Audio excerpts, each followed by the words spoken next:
Hello everyone, कैसे हैं आप सभी। मैं अर्पित धीमान, आपका मैथ टीचर। आज हम डिस्कस करने वाले हैं चैप्टर 6 लाइंस एंड एंगल्स। आज हमारे पास जो टॉपिक होने वाला है वो है एक्सरसाइज 6.2 का पार्ट 2। प्रीवियस वीडियो में हमने पार्ट 1 को क्लियर किया था जिसमें 3 क्वेश्चंस थे और हमारे पास जो सेकंड पार्ट है उसमें भी हमारे पास 3 क्वेश्चंस होने वाले हैं। तो पिछले जो 3 क्वेश्चंस थे बहुत इंटरेस्टिंग थे, एक ट्रांसवर्सल लाइन पर डिपेंड करते थे, कुछ पैरेलल लाइंस थी वहां पर, तो ये भी क्वेश्चन उसी पर ही बेसिस होने वाले हैं। तो जल्दी से देखते हैं कि आज हमारे पास कौन से क्वेश्चन होने वाले हैं। तो जल्दी से करते हैं अपनी वीडियो को शुरू।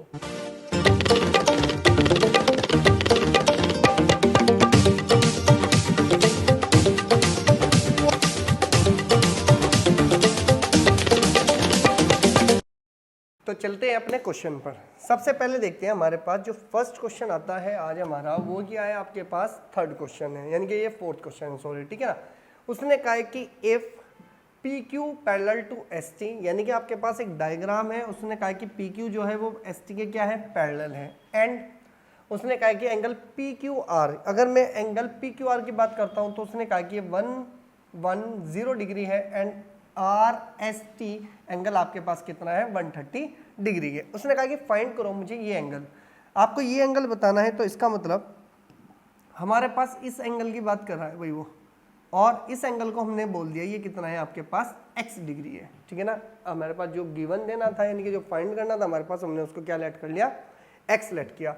और उसने कुछ हिंट्स दिया है। देखो हिंट्स से करने की कोई जरूरत नहीं होती कि आपको मैं बताऊं कि आपको कि हिंट्स ही चाहिए कि भाई इस क्वेश्चन को इसी हिंट से करना है, तो वो कोई प्रॉपर्टी नहीं है कि भाई इसी से ही क्वेश्चन करें। आप अपना भी यहाँ पर लॉजिक लगा सकते हैं।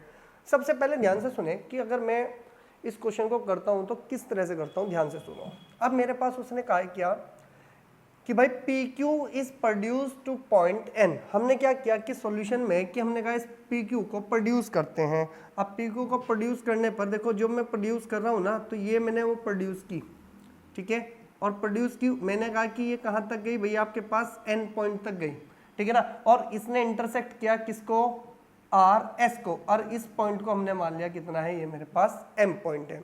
अब यहाँ पर कुछ एंगल्स मेरे पास बने।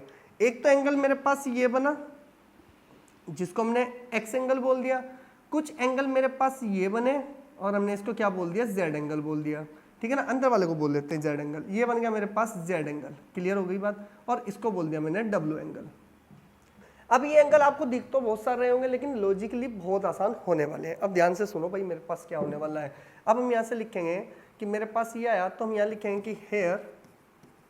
अब ध्यान से देखो, क्या आपके पास y प्लस के 110 डिग्री, अगर मैं इन दोनों को प्लस करता हूं तो हमेशा क्या बनेगा, मेरे पास ये 180 डिग्री बनेगा। क्या मैं ऐसे लिख सकता हूं कि y प्लस के 110 डिग्री इक्वल्स टू में कितना आ जाएगा मेरे पास, 180 डिग्री। अब हम इसको बोल सकते हैं कि बाय लीनियर पेयर, क्लियर हो गई बात। यहां से अगर मैं y की वैल्यू को निकालता हूं तो 180 डिग्री में से 110 को माइनस करेंगे तो कितना बन जाएगा मेरे पास, कितना बनेगा मेरे पास, ये बन जाएगा मेरे पास 70 डिग्री, क्लियर हो गई इतनी बात। अब थोड़ा सा ध्यान से सुनो, अगर मैं इस एंगल और इस W एंगल की बात करता हूं तो भाई ये तो अल्टरनेट एंगल हो चुके हैं, क्योंकि ये लाइन इसके पैरेलल है, तो इसका मतलब ये क्या होंगे आपके पास, अल्टरनेट एंगल होंगे। तो हम यहाँ से लिखेंगे कि भाई देयरफॉर मुझे यहाँ से क्या मिल रहा है कि एंगल आपके पास कितना, W इक्वल्स टू में मुझे कितना बन जाएगा आपके पास 130 डिग्री। और 130 डिग्री मिला तो इसका मतलब मेरे पास W भी एंगल आया, और यहाँ पर लिख देंगे कितना भैया आपके पास कि बाय अल्टरनेट एंगल्स। अगर मैं ध्यान से देखूं तो भाई मेरे पास W और आपके पास जो 130 है, ये दोनों प्रॉपर्टी बनाएंगे और ये दोनों आपस में क्या हो जाएंगे, इक्वल हो जाएंगे। किस कंडीशन से, अल्टरनेट एंगल से। अब ध्यान से सुनो, अगर मैं W और प्लस Z को जोड़ देता हूं तो ये कितना दोनों अपना बनाएंगे सम, भाई 180 डिग्री बनाएंगे। तो हम यहां से लिखेंगे कि अगेन कितना भाई आपके पास कि W प्लस के Z इक्वल्स टू में आ जाएगा मेरे पास 180 डिग्री, और मैं बोल दूंगा ये भी किसके आ जाएगा भाई आपके पास, बाय लीनियर पेयर, क्लियर हुई बात। आपको पता है कि W की वैल्यू यहाँ पर 130 डिग्री है, प्लस के Z और इक्वल्स टू में कितना हो जाएगा 180 डिग्री। जैसे माइनस करेंगे तो Z की वैल्यू आ जाएगी मेरे पास 50 डिग्री, क्लियर हुई भाई मेरे पास।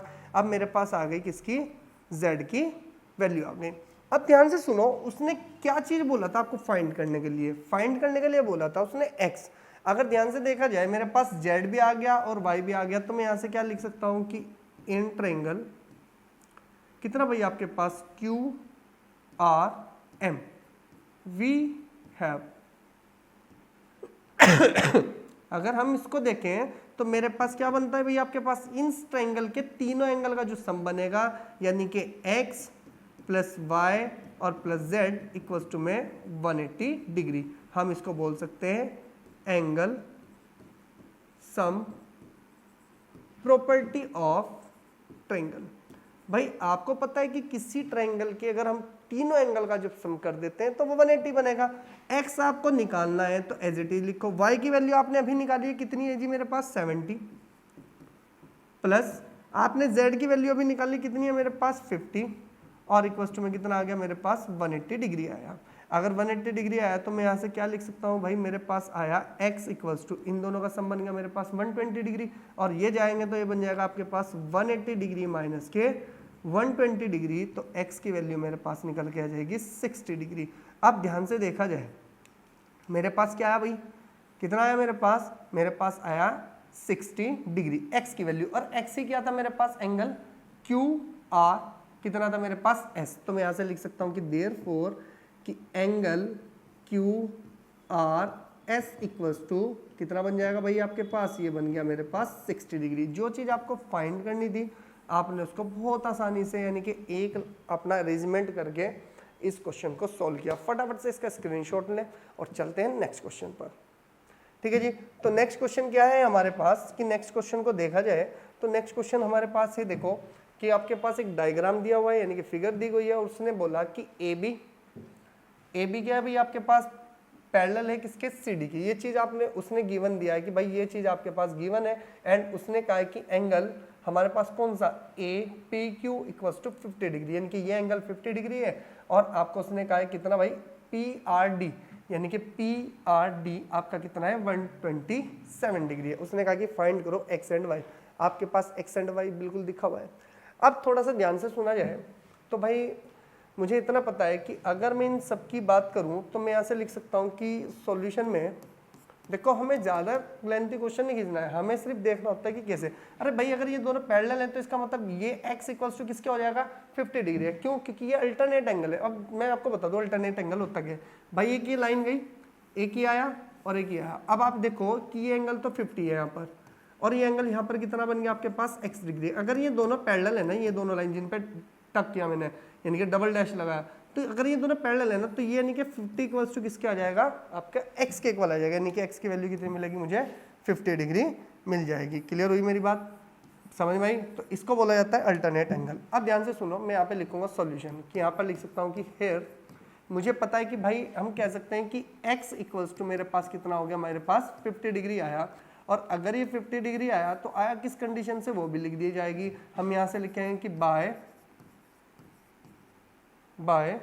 क्या है भाई आपके पास अल्टरनेट एंगल्स। ठीक है जी, हमने कहा कि भाई x और जो 50 है ना ये दोनों आपस में अल्टरनेट एंगल है, और अल्टरनेट एंगल है तो दोनों इक्वल है। क्लियर हुई इतनी बात? हम यहाँ से लिखेंगे कि फिर एंड। अब ध्यान से सुना जाए कि भाई मैं क्या कह सकता हूँ कि अगर 127 डिग्री है तो आपको पता है कि अंदर के 2 इंटीरियर एंगल का क्या होगा, सम होगा। इसको बोलते हैं एक्सटीरियर प्रॉपर्टी। हम यहाँ से लिखेंगे कि इन ट्रायंगल, कौन सा ट्रायंगल है भाई आपके पास PQR, ठीक है ना, वी हैव। अब आप ध्यान से देखें कि अगर मेरे पास एक एंगल है, कौन सा है भाई एंगल मेरे पास, की एंगल PRD इक्वल्स टू में बन जाएगा मेरे पास x प्लस के y। हम यहाँ पर लिखेंगे कि by exterior property of triangle. ठीक है ना, हमने कहा कि जी exterior property of a triangle, तो हमें पता है कि जब कोई एक्सटीरियर एंगल होता है ना भाई किसी ट्रायंगल का, एक्सटीरियर एंगल का मतलब होता है कि कोई ट्रायंगल है मेरे पास, ठीक है, तो जो ये एंगल होता है ना ये हमेशा इन दोनों एंगल का क्या होता है भाई आपके पास सम होता है। इन दोनों एंगल को सम करो, ये इसके इक्वल आ जाएगा। ठीक है, आपको मैंने जब आपको फोर्थ इंट्रोडक्शन पार्ट समझाया था, उसमें ये कंडीशन भी मैंने बताई थी आपको, ठीक है। अब ध्यान से सुना जाए, अगर मैं PRD की बात करूं तो PRD कितना है आपके पास, आप इसको लिख सकते हैं 127 डिग्री, क्लियर हुई बात। और इक्वल्स टू में x की वैल्यू कितनी है आपके पास 50 डिग्री और प्लस के y डिग्री। क्या मैं y यहाँ से फाइंड कर सकता हूँ, बिल्कुल कर सकते हैं। अगर ये इधर जाएगा तो ये बन जाएगा 127 डिग्री और माइनस के कितना बन जाएगा 50 डिग्री, और ये बन जाएगा y इक्वल्स टू 7 में से 0 गए 0, 5 में से ये गए कितना बन जाएगा मेरे पास 5 में सॉरी 12 में से 5 गए 7।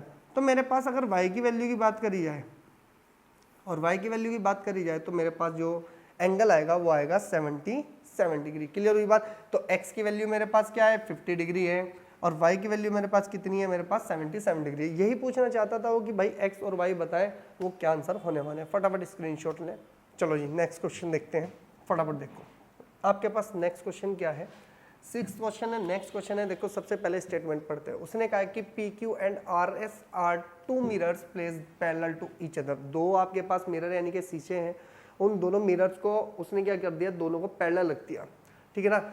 एंड उसने कहा कि incident ray AB strikes the mirror PQ at B, यानी कि आपके पास ये एक मिरर है PQ, आपने कहा कि ये AB क्या है भाई, आपके पास एक रे है और ये क्या करती है, इसको स्ट्राइक करती है, टकराती है यहाँ से और ये क्या कर जाती है भाई, रिफ्लेक्ट कर जाती है आगे। उसने कहा कि the reflected ray moves along the path BC के रास्ते से निकल जाती है। आगे उसने कहा कि एंड स्ट्राइक्स, ये फिर जाके किसको टकराती है, दूसरे मिरर को टकराती है, ठीक है ना। तो उसने क्या कहा कि देखो, उसने कहा strike at the mirror RS at C पर टकराती है और उसने कहा कि again reflects back along CD, यानी कि फिर रिफ्लेक्ट होकर कहां से चली जाती है, CD से निकल जाती है।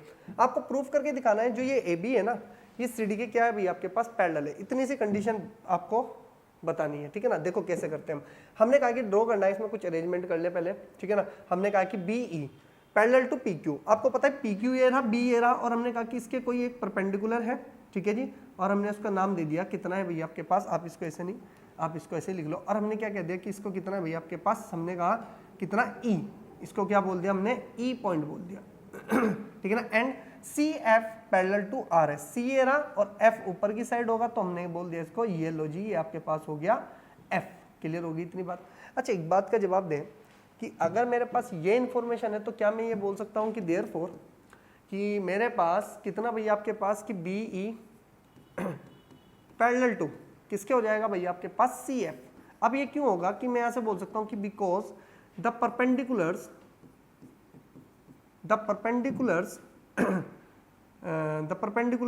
ऑफ पैरेलल लाइंस, अगर मैं कहूं कि दो परपेंडिकुलर्स हैं और किसके परपेंडिकुलर्स हैं, दो पैरेलल लाइंस के हैं, तो इज मैं बोल सकता हूं ऑल्सो क्या हो जाएंगे भाई आपके पास पैरेलल हो जाएंगे। अगर ध्यान से सुनो, मैंने कहा कि भाई ये दो पैरेलल लाइंस हैं, हमने इन पे दोनों पे परपेंडिकुलर डाल दिए, तो ये परपेंडिकुलर्स भी आपस में क्या हो जाएंगे, पैरेलल हो जाएंगे। क्लियर हुई बात। तो हम क्या करते हैं कि इसमें यहाँ पर दो एंगल बने, एक एंगल ये रहा और एक एंगल ये रहा, एक एंगल ये रहा और एक एंगल ये रहा। हमने कहा कि ये तो आपके पास हो गया A, ये हो गया B, ये हो गया X और ये हो गया मेरे पास Y। क्लियर हुई बात। अगर ये दोनों पैरेलल हैं तो क्या मैं ऐसे लिख सकता हूं इसको कि अगेन यहां से लिख सकते हैं कि नाउ कि एंगल A इक्वल्स टू में angle B and angle X equals to में एंगल Y।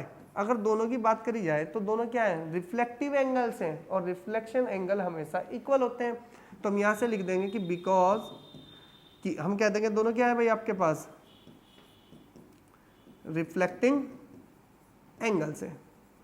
अगर हम ध्यान से सुने कि जब कोई एक मिरर पे अगर हम कोई एक रे डिनोट करते हैं और वो वापस रिफ्लेक्ट होके जाती है, तो उनके बीच में जो परपेंडिकुलर बनता है तो वो दोनों एंगल को क्या करता है, बाइसेक्ट करता है, जिससे A equals to B, X equals to Y। हमने दोनों कंडीशन लिख ली और आप ध्यान से देखें, फिर यहाँ से लिखेंगे कितना कि एंड, अगर थोड़ा सा दिमाग और लगाएं तो अगर ये दोनों पैरेलल्स हैं तो इसका मतलब A इक्वल्स टू कितना हो जाएगा मेरे पास, सॉरी B इक्वल्स टू कितना हो जाएगा मेरे पास X, कि मैं एंगल बोल सकता हूँ angle B equals to angle X। हम यहाँ बोल सकते हैं कि बाय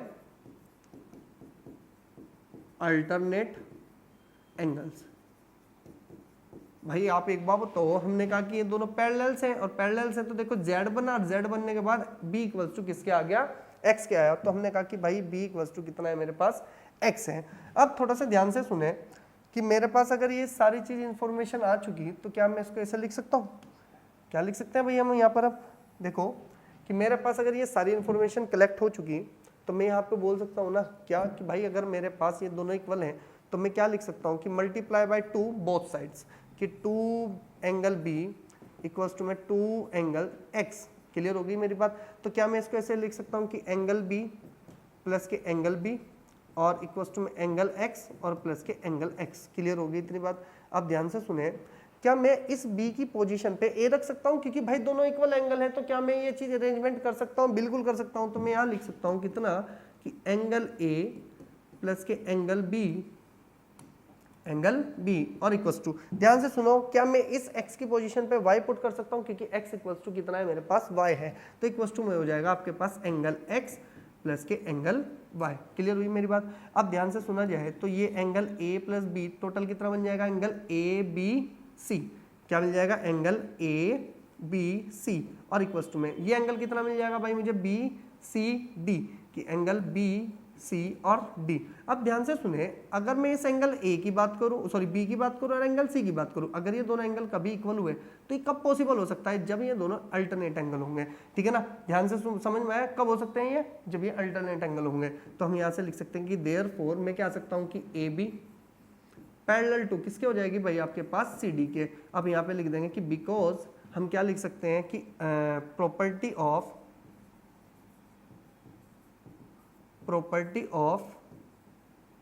कितना भाई आपके पास? Alternate angles. भाई ध्यान से सुनो, ये अल्टरनेट एंगल तभी इक्वल हो सकते हैं जब आपके पास क्या होंगी? ये पैरेलल लाइंस होंगी। तो इसका मतलब ये जो दोनों एंगल आए ना a प्लस बी और x प्लस वाई, ये तभी इक्वल हुए होंगे तब जब ये आपके पास क्या रही होंगी? दोनों पैरेलल लाइंस रही होंगी। ये छोटा सा सॉल्यूशन था आपके पास। बस थोड़ा सा अरेंजमेंट आपको ध्यान रखना है कि ये दोनों जो कंडीशंस बनी, मैं इसकी बात कर रहा हूँ भाई, इसको ऐसे लिख सकते हैं हम कि भाई हमारे पास क्या आ गया? क्या मैं इसको ऐसे लिख सकता हूँ कि भाई मेरे पास ये जो दोनों आई प्रॉपर्टी, ये इसके अकॉर्डिंग आई, ठीक है, और ये जब इसके अकॉर्डिंग आई तो हमें पता है कि जो रिफ्लेक्टिव एंगल्स होते हैं ना, रिफ्लेक्शन एंगल, वो हमेशा इक्वल होते हैं। वो क्या करते हैं? बाइसेक्ट ईच अदर करते हैं अगर हम उस पर परपेंडिकुलर डालते हैं तो उस पॉइंट पर। ठीक है, तो ये सारी कंडीशन यहाँ से इन्वॉल्व होती है और ये क्वेश्चन जाकर यहाँ पर आपका खत्म होता है। अब ध्यान से सुनो, अगर ये पूरा एंगल, मैं अब देखो ध्यान से देखो, इस पूरे एंगल की बात करो, इस पूरे एंगल की बात करो, अब ये दोनों एंगल इक्वल आए, कब आए होंगे? जब ये जेड बना होगा। और ये जेड बनने पर यानी कि अल्टरनेट एंगल्स हैं, ये तभी पॉसिबल है जब AB और CD आपकी पैरेलल होगी। मैंने कहा प्रॉपर्टी ऑफ अल्टरनेट एंगल्स। ठीक है ना? तो अब आपको ध्यान से सुनना है भाई। हमारे पास ये जो एक्सरसाइज है 6.2 आज हमारे पास फिनिश हो चुकी है। अब हम नेक्स्ट जो वीडियोस हैं हमारे पास, जो यानी कि वीडियो आने वाले हैं, उसमें हम सीखेंगे कि इंपॉर्टेंट क्वेश्चन क्या होते हैं। आपको पता है कि जो इंपॉर्टेंट क्वेश्चन होते हैं वो RD शर्मा में से भी होते हैं, RS अग्रवाल भी होते हैं, और अरियंत प्रकाशन जो हमारी अरियंत पब्लिकेशन जो बुक्स है उसमें से भी आपके क्वेश्चन होते हैं, और कुछ हमारे नोट्स जो हमारी शीट्स हैं हम उसमें से भी कुछ इंपॉर्टेंट क्वेश्चन कराते हैं। तो इसका मतलब आपके लिए जो इंपॉर्टेंट क्वेश्चन है ना, वो वेरी मोस्ट इंपॉर्टेंट होते हैं। ठीक है ना? तो मिलेंगे जल्दी नेक्स्ट वीडियो में जिसमें आप सीखने वाले हैं क्या? Important questions.